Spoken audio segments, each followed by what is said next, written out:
महोदय, सर्वप्रथम मैं आपके प्रति आभार व्यक्त करती हूं कि आज आपने मुझे बजट की इस चर्चा में अपनी ओर से वक्तव्य प्रस्तुत करने का मौका दिया। 2-3 घंटे पहले सदन में एक वक्तव्य ऐसा आया जिसे सुनकर सोचने पर सदन का हर सदस्य मजबूर हो गया कि एक व्यक्ति झूठ की नींव पर खड़ा असत्य की और कितनी इमारतें बना सकता है।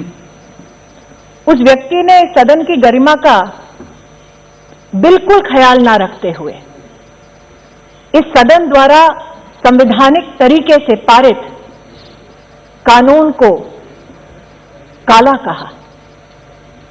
संविधान की अवहेलना करना इस सज्जन के लिए नई बात नहीं है।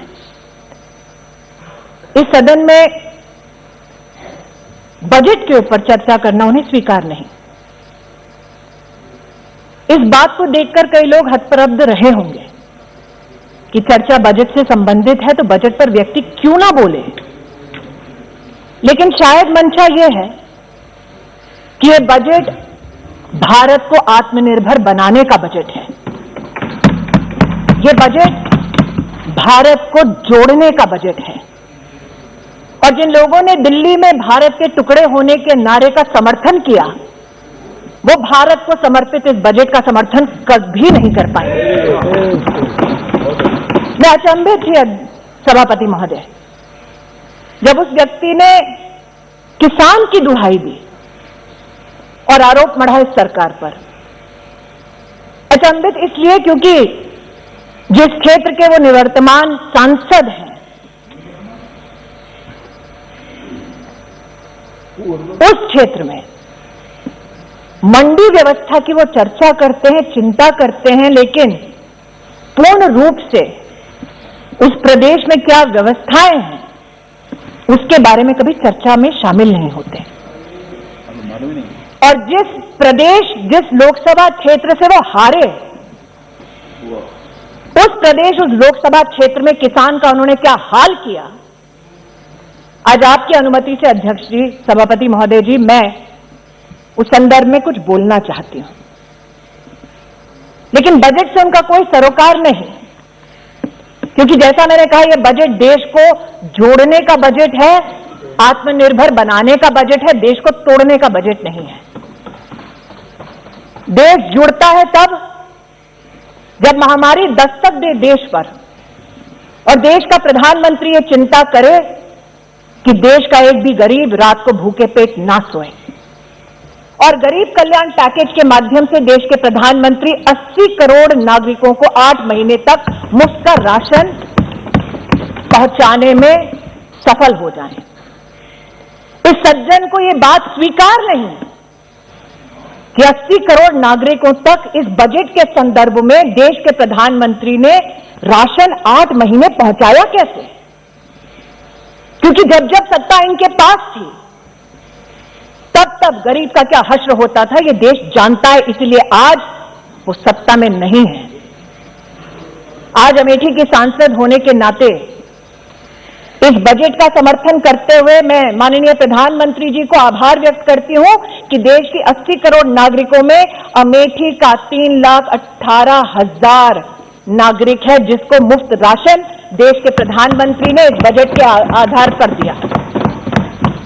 इस व्यक्ति ने कहा, जो सदन में इस वक्त मौजूद नहीं है, जब अनुराग ठाकुर जी बोल रहे थे तब चले गए, कि उनका बजट से कोई सरोकार नहीं। और मैं अचंभित नहीं, क्योंकि इस बजट में आत्मनिर्भर स्वस्थ भारत योजना का उल्लेख है।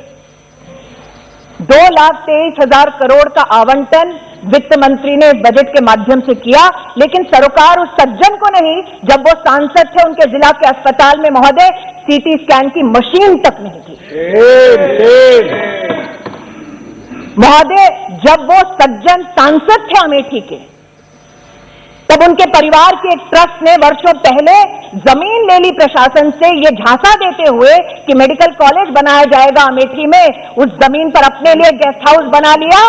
लेकिन आज मैं अमेठी की सांसद होने के नाते ये कहना चाहती हूं, अमेठी में पहली बार मेडिकल कॉलेज देने का अगर प्रावधान किसी ने किया तो नरेंद्र दामोदर दास मोदी ने किया। महोदय मैं कहना चाहती हूँ, आपका रिकॉर्ड में नहीं जाता है, आप महोदय एक सांसद के नाते मैं जो तथ्य आज कह रही हूँ उसे कोई नहीं झुठला सकता। जिस सांसद के रहते अमेठी में सीटी स्कैन की जिला अस्पताल में मशीन तक नहीं लगी, शक्ति रखो, उस सांसद ने कभी भी इस बात पर चिंतन नहीं किया कि 2010 में अमेठी जिला के सृजन के बाद कलेक्टर का एक ऑफिस तक नहीं बना। महोदय शिलान्यास अगर कलेक्टर ऑफिस के लिए, अगर आरटीओ ऑफिस के लिए, जिला की अगर फायर स्टेशन के लिए, पुलिस लाइन के लिए, जिला विद्यालय निरीक्षक का कार्यालय उसके लिए, अगर ये सारे शिलान्यास, ये सारे कार्य हुए महोदय, तो उस आवंटन की वजह से हुए जिस बजट को आज पीठ दिखाकर वो व्यक्ति यहां से चले गए। और जो व्यक्ति अपने जिले में, अपनी लोकसभा क्षेत्र में कलेक्टर का एक ऑफिस नहीं बना पाया, वो देश को बनाने के बजट का समर्थन का खाक करेगा। महोदय ये कहना उचित होगा महोदय कि इस बजट में जब स्वास्थ्य के आवंटन की मैंने चर्चा की तो मात्र मेडिकल कॉलेज की चर्चा नहीं की। सांसद के नाते मैं ये भी आभार व्यक्त करना चाहती हूं देश की, प्रदेश की सरकार को कि 200 बेड का ट्रॉमा सेंटर अगर बना तो भारतीय जनता पार्टी की सरकार द्वारा मेरे गृह क्षेत्र में, मेरी लोकसभा क्षेत्र में बना। महोदय जिस सज्जन ने आज बजट से चर्चा करने से इनकार कर दिया, उस सज्जन को कभी ना कभी अमेठी में जाकर इस बात का जवाब देना पड़ेगा कि अमेठी में 3 लाख गरीब परिवारों की बहू, बेटियां, माताएं खुले में शौच में जाती थी। उन परिवारों के लिए कभी भी इस सज्जन ने एक शौचालय तक नहीं बनवा कर दिया। इसलिए आज इस बजट के प्रावधान में स्वच्छ भारत अभियान की सफलता हेतु 10 करोड़ गरीब परिवारों को जो देश में पहली बार एक शौचालय मिला, उसमें योगदान अमेठी के 3 लाख परिवारों को जीवन में पहली बार शौचालय बनाने वाले नरेंद्र मोदी जी की सरकार को मैं आभार और अभिनंदन व्यक्त करना चाहती हूं। वित्त मंत्री जी सभागार में उपस्थित हैं। वित्त मंत्री जी पर कितने कटाक्ष किए उस सज्जन ने, ये ना अनदेखा है ना अनसुना है। और आज जब बजट पर उन्होंने चर्चा करने से उस सज्जन ने इनकार कर दिया, तो इस बजट में वो क्या क्या प्रावधान है जिनसे चर्चा करने से वो पीठ दिखाकर गए। इस बजट में प्रावधान है कैसे हमारे ग्रामीण अंचल में इंफ्रास्ट्रक्चर की दरकार है। महोदय जिस बजट में रूरल इंफ्रास्ट्रक्चर का प्रावधान हो उस पर चर्चा करना सज्जन को स्वीकार नहीं, क्योंकि अमेठी में 194 ऐसी पंचायतें हैं जिनमें आज तक उस व्यक्ति ने भवन ही नहीं बनवाया था। ये भवन निर्माण कब संभव हुआ महोदय? जब देश के प्रधानमंत्री नरेंद्र मोदी बने। आज जब शौचालय की बात करती हूं, 3 लाख परिवारों की बात करती हूं, महोदय सोचिए जिस लोकसभा क्षेत्र से देश के प्रधानमंत्री आए, जो सज्जन आज बाल हट का यहां पर उदाहरण दे रहे थे, उस लोकसभा क्षेत्र में 680 ऐसे सार्वजनिक स्थल से महोदय जहां पर जिंदगी में कभी सामुदायिक शौचालय नहीं बना। उस लक्ष्य की पूर्ति करने वाले इस बजट का आज मैं अमेठी की सांसद होने के नाते समर्थन करती हूं महोदय, इसलिए खड़ी हुई। किसान का बार बार उल्लेख करने वाले सज्जन, इन्होंने सदन के बाहर जब प्रेस को संबोधित किया था, एक प्रेस कॉन्फ्रेंस में, तो कहा था प्रधानमंत्री को चेतावनी देता हूं कि शहरों में आग लग जाएगी। बार बार देश की कृषि मंत्री ने कहा साहब बताइए तो वो कौन सा क्लॉज है जिस पर चर्चा करनी है। वो क्लॉज कभी नहीं बताया गया। झूठ बोला गया कि एमएसपी का ऑपरेशन बंद हो जाएगा। वित्त मंत्री ने अपने वित्तीय भाषण में कहा कि एमएसपी की तुलनात्मक क्या क्या आंकड़े हैं। मैं आज कहती हूं कपास में 2013-14 में मात्र 90 करोड़ की खरीद की यूपीए की सरकार ने, मोदी सरकार ने कपास के अंतर्गत 26,000 करोड़ की खरीद करके दिखाया। और जो सज्जन इस सदन में किसानों की दुहाई देते हैं महोदय, 2013-14 में जब उनकी सरकार थी, इधर भी उधर भी, कम एमएसपी का लाभ मात्र 500 किसानों को मिला एक पूरे गृह क्षेत्र में। एक ऐसा लोकसभा क्षेत्र जिससे 3 जिले जुड़े हैं, वहां पर 500 किसानों को एमएसपी के ऑपरेशन का लाभ दिया इस व्यक्ति ने, जो बजट पे चर्चा नहीं करना चाहता। एग्री इंफ्रा फंड के बारे में वित्त मंत्री जी ने उल्लेख किया, एग्रीकल्चर क्रेडिट के बारे में वित्त मंत्री जी ने उल्लेख किया कि 16 लाख करोड़ हम लोग एग्रीकल्चर क्रेडिट पहुंचाना चाहते हैं। महोदय, इस व्यक्ति के गृह क्षेत्र में जब ये अमेठी के सांसद थे तो जीवन में पहली बार कृषि विज्ञान केंद्र किसी ने खोला तो नरेंद्र दामोदर दास मोदी ने खोला। मैं अचंभित थी कि ये कैसे पीठ दिखाकर जा रहे हैं। अरे जब ये सांसद थे अमेठी के, तो अमेठी के किसान एकत्रित होकर हमारे कृषि मंत्री से बोले, साहब आज तक खाद की एक रैक नहीं उतरी अमेठी में। खाद की रैक पहली बार गौरीगंज में उतारने वाला अगर कोई था तो उसका नाम नरेंद्र दामोदर दास मोदी है। किसानों की दुहाई देते हैं, मैंने बार बार इनसे कहा कि आपने कोहार में किसानों से जमीनें ली ये कहकर कि आप सम्राट साइकिल और नया नया उद्योग बनाएंगे। उद्योग आपने खड़ा नहीं किया, लेकिन आपकी ट्रस्ट ने उस जमीन को खरीद लिया। वो जमीन जो कमर्शियल किसी एंटरप्राइज के लिए था, एक एनजीओ ने खरीद ली। ऐसा कोई बचा नहीं जिसको जायज में बहादुरपुर के आसपास किसानों से तुम्हें नहीं कुछ बचा। जमीन ली गई ये कहते हुए, अमेठी गए भी नहीं, तुम बैठ जाओ। जमीन ली गई ये कहते हुए मोदी साहब আমি আজকে আপনাকে প্রমাণ দিতে পারি, আমি প্রমাণ দিতে পারি। कुछ नहीं बचा तुम्हें, বলছি আপনি বসুন, আমি বলছি बैठ जाओ। मंत्री हूँ तो क्या, अमेठी की सांसद भी हूँ। बैठ जाओ, झूठ का पर्दाफाश करने का मेरा भी अधिकार है। आप बैठ जाइए, कृपया बैठ जाइए। अजय रंजन जी बैठ जाइए, जायज बहादुरपुर आप बैठ जाइए। किसानों से जमीन ली गई ये कहकर कि महिलाओं के लिए इंटर कॉलेज खोला जाएगा, और इंटर कॉलेज नहीं खोला महोदय, उनकी दोबारा ट्रस्ट ने वो जमीन ले ली, अपना कार्यालय खोल दिया। और जब प्रशासन ने महोदय वो जमीन वापस मांगी तो ये कोर्ट चले गए किसानों के खिलाफ। आज महोदय पार्लियामेंट्री मंत्री, संसदीय कार्य मंत्री राहुल गांधी जी कह के गए कि मोदी जी के लोग किसानों की जमीन ले लेंगे, उसी के ही रिप्लाई दे रहे हैं कि मोदी जी जमीन देते हैं, लेते नहीं है। यही तो मंत्री जी कह रहे हैं। मंत्री को राइट है इंटरवीन करने का, मंत्री को राइट है इंटरवीन करने का, भाई इसलिए इंटरवीन करने। वो कह रहे थे ना किसानों की वो जमीन ले लेंगे, तो जमीन किसने ली वो बता रहे हैं। धन्यवाद। Whatever I'm stating is a fact.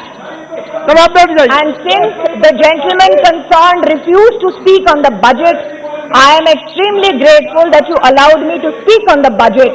And it is that budgetary comparison, sir, that I am laying on the floor of this house through my speech. I would like to hear add, sir. इस budget के जो पीठ दिखाकर गए हैं वो सज्जन, आपको पता है एक छोटा सा इसमें प्रावधान है महोदय। वित्त मंत्री जी ने बात की एविएशन सेक्टर में, उड़ान में, मेट्रो में किस प्रकार से राष्ट्र को सशक्त किया जाएगा। चर्चा ये की गई साथ में वित्त मंत्री द्वारा कि 18,000 करोड़ रुपया बस की सेवा को भी सुदृढ़ करने के लिए दिया जाएगा। पीठ दिखाकर चले गए, बस की सुविधा के ऊपर चर्चा नहीं की, बड़े लोग हैं। लेकिन एक सत्य ये भी है महोदय कि अमेठी में 30 साल से चिलोई का बस अड्डा बना नहीं पाए। जनता मांगती रही लेकिन नहीं हो पाया। अरे यार, टेक्सटाइल की भी बात करूंगी सर। आपकी सरकार ने 50% पूरा बजट कैसे सरेंडर किया यूपीए में, वो भी बताऊंगी। सुनाती रहती हूँ, डिस्कस कर लीजिए। दूध का दूध, पानी का पानी हो जाएगा उसमें भी। मैं आज महोदय मैडम एड्रेस टू ये कहना चाहती हूँ। अरे भैया आपका बोलना चाहती हूँ महोदय, अजय रंजन जी कृपया बैठ जाइए, आप बैठ जाइए। वित्त मंत्री जी विराजमान है।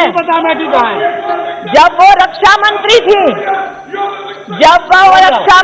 थी, तब जब उन्होंने प्रधानमंत्री जी के आशीर्वाद से AK-203 की पूरे कायाकल्प हो जाए अमेठी में, उसको तब दिया AK-203 का प्रोजेक्ट, जब उसकी सांसद मैं नहीं थी महोदय, वो सज्जन थे। बार बार ये कहना कि द्वेष की भावना से प्रधानमंत्री जी और उनकी सरकार काम करती है। अगर सबसे बड़ा प्रमाण चाहिए कि प्रधानमंत्री जी, उनकी सरकार बिना द्वेष के राष्ट्र निर्माण की दृष्टि से, गरीब कल्याण की दृष्टि से काम करती है महोदय, तो अमेठी से बड़ा उदाहरण उसका कोई नहीं होगा। मैं आभार व्यक्त करती हूं वित्त मंत्री का। उन्होंने रेल के कैपिटल एक्सपेंडिचर के लिए 1 लाख करोड़ रुपए का आवंटन किया। महोदय, जो सज्जन पीठ दिखाकर गए इस बजट की चर्चा को, उस सज्जन ने अमेठी में नेहरू जी के समय से चलता आया महोदय, नेहरू जी से जितने उनकी पीढ़ी दर पीढ़ी नेताओं ने वहां से चुनाव लड़ा, ऊंचाहार से अमेठी रेल लाइन जाएगी, 66 किलोमीटर की रेल लाइन का जनता को सपना दिखाया। सोचिए महोदय, 4 पीढ़ी एक रेल लाइन का सपना दिखाती रही। DPR तब बना जब देश का प्रधानमंत्री नरेंद्र दामोदर दास मोदी बना। जिस बजट को आप पीठ दिखाकर गए हैं, उस बजट के संदर्भ में कहना चाहती हूं महोदय, वित्त मंत्री जी ने सड़क निर्माण के लिए 1 लाख करोड़ रुपया का आवंटन किया है। उसमें अमेठी में मात्र 5 अरब रुपए की सड़कों का निर्माण हुआ जब देश में मोदी, प्रदेश में योगी की सरकार आई। अमेठी बाईपास का सपना 30 साल से लोग लेकर बैठे थे, बार बार मांगते इस सज्जन और उसके परिवार से, लेकिन बाईपास उन्होंने कभी नहीं बनाया। बना जब ऐसे ही बजट में नरेंद्र मोदी जी की सरकार ने आवंटन किया। महोदय, पूर्वांचल एक्सप्रेस अब अमेठी को छूती हुई जाती है। महोदय, आज न सिर्फ बस अड्डे की बात होती है, अमेठी में 680 सार्वजनिक शौचालय बनते हैं। 194 पंचायत भवनों में से मात्र 1.5 साल की अवधि में 55 भवन बन जाते हैं। ये इसलिए संभव होता है महोदय, क्योंकि देश को आत्मनिर्भर और सशक्त बनाने का बजट ये सरकार पारित करती है। और इसलिए महोदय, भले ही उनको इस बजट से कोई सरोकार ना हो, भले ही उनको ये बजट स्वीकार ना हो, लेकिन देश को ये बजट स्वीकार है, क्योंकि एक बार फिर कहती हूं महोदय, ये देश को जोड़ने का बजट है, देश को तोड़ने का बजट नहीं। देश को आत्मनिर्भर बनाने के बजट का मैं समर्थन करती हूं। प्रधानमंत्री जी का अमेठी के नागरिकों की ओर से आभार व्यक्त करती हूं और वित्त मंत्री जी को और राज्य मंत्री जी को अभिनंदन देती हूं। धन्यवाद।